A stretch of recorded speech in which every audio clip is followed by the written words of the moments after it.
145 nafar qurilish obyektlarida ma'muriy bayonnoma tuzilgan. Karter o'rnatilganmi yo'qmi?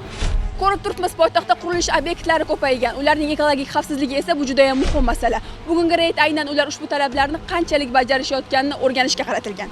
Toshkent shahrida qurilish maydonlarida chang ko'tarilishini oldini olish bo'yicha nazoratlar kuchaytirildi. Aholi salomatligi va ekologik barqarorlikni ta'minlash maqsadida qurilish va uy-joy kommunal xo'jaligi nazorat inspeksiyasi tomonidan o'tkazilayotgan reydlarda qurilish hududlari maxsus texnika va supurgichlar yordamida muntazam namlantirilayotganligi tekshirilmoqda.